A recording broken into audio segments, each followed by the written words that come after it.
the North Sea. This forms the connection between all the partners in the Tidal project. Large funnel-shaped river mouths with the tides reaching far inland. Salt water mixing with fresh water. These are called estuaries. The Tidal project covers 4 large estuaries which have towns and harbours of worldwide importance. Plus the fascinating nature. A world created from water and land in a continual state of change.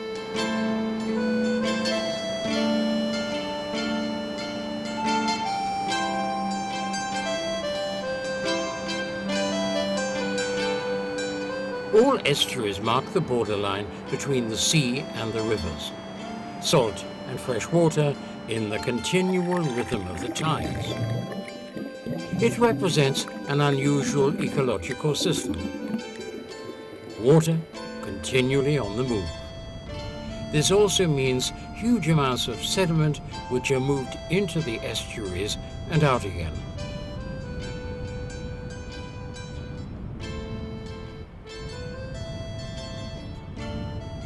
All 4 estuaries involved in the Tidal project represent shipping routes to large traditional harbours away from the coast.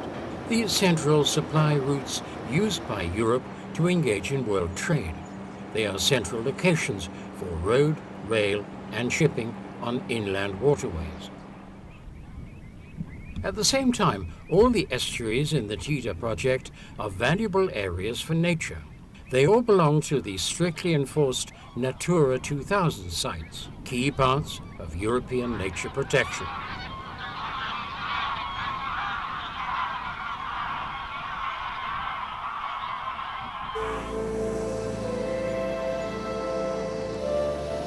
Hamburg, the largest German harbour facility, which lies in the heart of a metropolis with millions of inhabitants. It's situated on a river and is 110 kilometers from the coast. In spite of this, it still has had an enormous influence on shipping and international trade for over 600 years. Maritime flair, the River Elbe landscape, and no lack of things to see and do. Fakt ist, wir haben nun mal ein Natursystem, was von verschiedenen Anspruchsgruppen genutzt werden möchte und genutzt werden muss. Und die Kunst liegt eben daran, bei unseren Managementaktivitäten diese verschiedenen Belange auszutarieren. In Bremerhaven, the original world of nature along the River Weser has had little chance against the loading cranes. But it hasn't disappeared completely. The waterlogged meadows with their characteristic bird population have simply moved to the space reserved for harbour extensions, the so-called Lunaplat. Even the seldom seen blue-throat bird feels at home here, a stone's throw away from the harbour facilities. Wir haben hier weitere Gänsearten wie Blässgans, Graugans, viele Limikolenarten, Entenarten. Das ist also ein wirklich international bedeutendes Rastgebiet für Küstenvögel.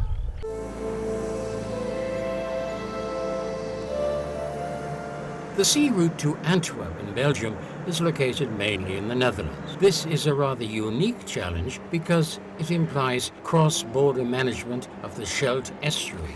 For instance, when the shipping lane to the harbour needs to be dredged.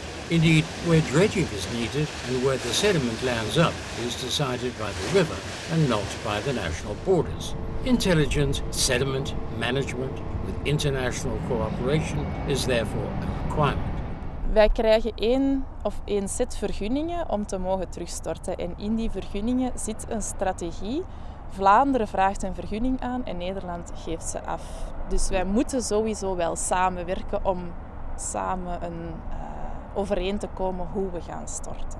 Ja, want Vlaanderen werkt op Nederlands grondgebied. Hè? Dus Vlaanderen voert het uit en zij baggeren eigenlijk. En Nederland, wij controleren dat het gaat zoals we samen hebben afgesproken eigenlijk. Dat is de werkverdeling een beetje.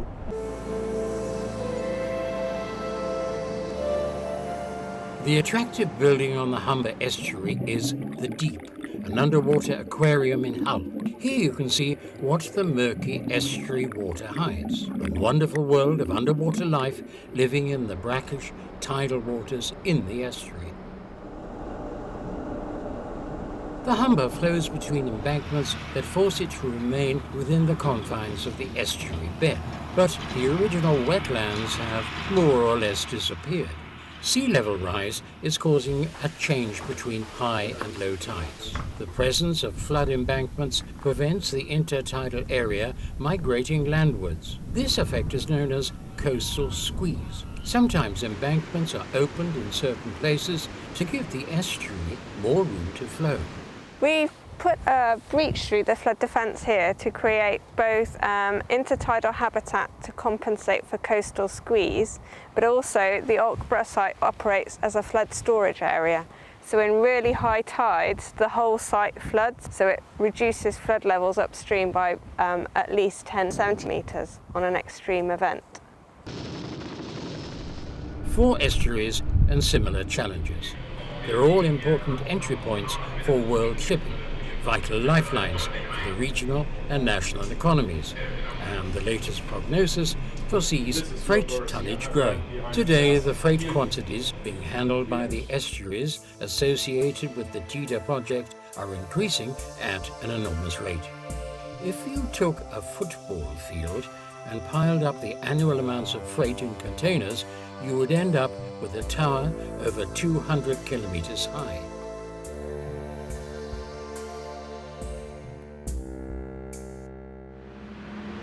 If someone mentions shipping routes, then one thinks of reliable, clearly marked routes. An estuary by nature is the exact opposite of a reliable, clearly marked route. It's a major challenge for pilots and nautical centres. They're constantly changing sometimes on a weekly basis, so we have to have survey craft in this area constantly monitoring the changing sandbanks. The navigation channels require continual monitoring. Shipping in estuaries means navigation in the most dynamic natural system in the world. The human race has substantially changed the estuaries. The Scheldt estuary 200 years ago, a lot of islands, main and subsidiary arms. Everywhere, fertile land is taken by the water and, at the same time, the current is changed to suit the demands of modern shipping. A natural landscape like this can hardly be put to good use in an economic way, but it does have a buffer function. It reduces the power of the water and limits the range between high and low tide. You can see how the system has changed the estuary in the Hamburg Speicherstadt. Low tide often reveals the old foundations of the buildings. The actual tidal range is 3.6 meters, and this is on the increase. These are changes that have an effect into the neighboring river branches. The tides move enormous amounts of sediment, and dredges prevent sediment becoming a problem. Experts talk about tidal pumping, which is a special sediment accretion problem. Flood tide is always faster than ebb tide.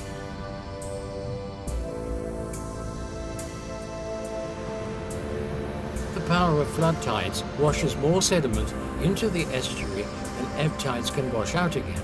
It all produces a slow but continual amount of sediment deposits.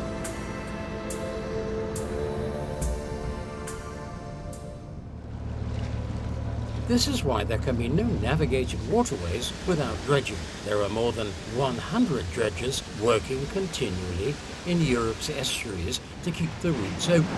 All this work has its price, €200,000 per day in the Elbe estuary. And this includes an ordnance expert who's there to deal with World War II explosives brought up from the depths. A good example of the huge changes in our estuaries is the fact that the Elbe was around 4.5 meters deep in 1843. It had a number of main and minor routes. It was deep enough for small cargo boats. These days, the estuary is normally at least 13 metres deep. There's often only 50 centimetres between the ship's keel and the river bottom itself.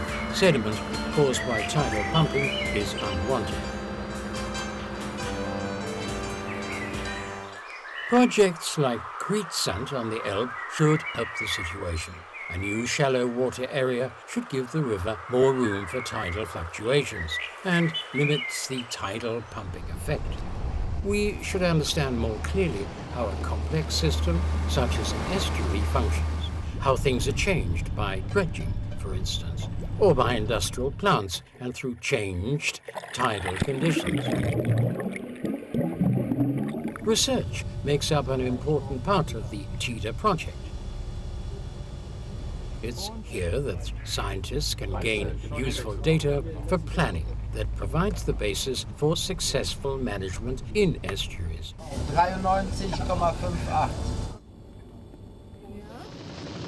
Dredging is always interfering in the complex system of an estuary. How are the waters changed? Through dredging, for instance. Intelligent management means, for instance, that sediment is not waste material that is removed, but rather material suitable for the creation of more living space.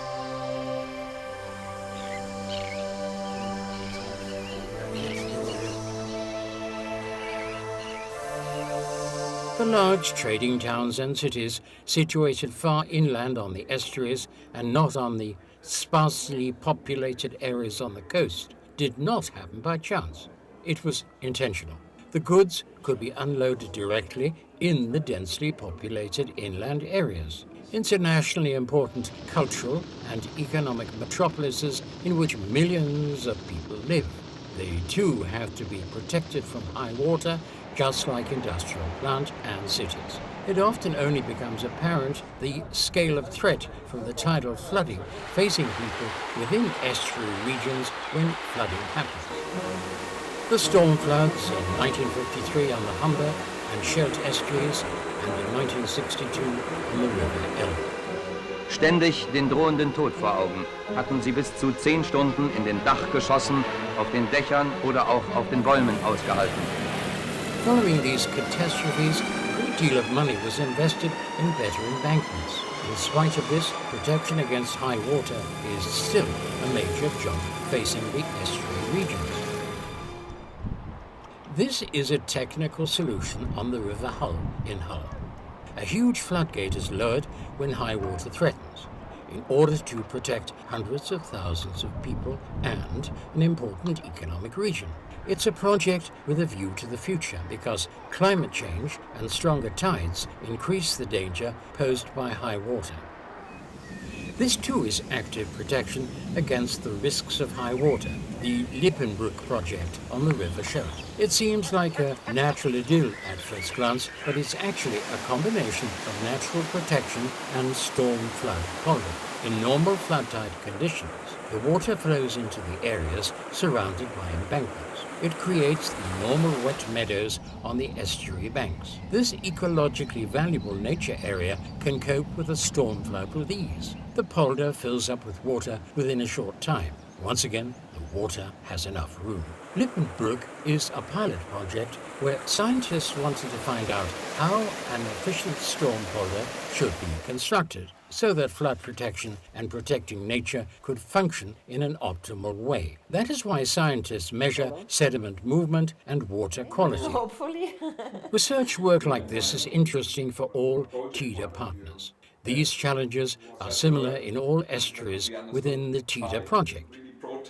How can flood protection and the world of nature be improved while offering more protection to the sea routes for modern shipping? Which project ideas have proven their worth? How can I bring decision makers and interest groups to sit down at the same table to work out future-oriented concepts for the development of estuaries? Responsible for writing the big. One thing has been revealed, and that is that flood protection doesn't necessarily mean less nature. Everywhere where space has been created to cope with high water excesses, the world of nature has profited. Flood storage areas do not exactly recreate the habitats that have been lost, but they are excellent replacement areas for rare and typical animal and plant life in the estuaries. It's simply more effective when the research results gained by European partners can be utilized as well. Tourism is another example from which Tidal partners can benefit from the experience gathered by European neighbours. The beach for having fun, clean water and international container shipping. It's hard to imagine bigger differences, but it all works together when it's carried out properly. Future-oriented concepts can only be realised when they're all willing to take others seriously, to learn from one another and to produce workable compromises. The Tidal project stands for Joint Effort for the Future of the European Estuaries. It's the Environment Agency's key role to make sure that the area is properly protected. Via this project, we're very pleased to be involved, to learn from other estuary teams working in comparable situations. We can learn from each other, build our understanding and skills, and apply that thinking to the work that we do. So we're very keen to be partners in the Tidal project. Der Erfahrungsaustausch mit diesen Partnern im Tidal-Projekt läuft ausgezeichnet und jeder profitiert enorm davon.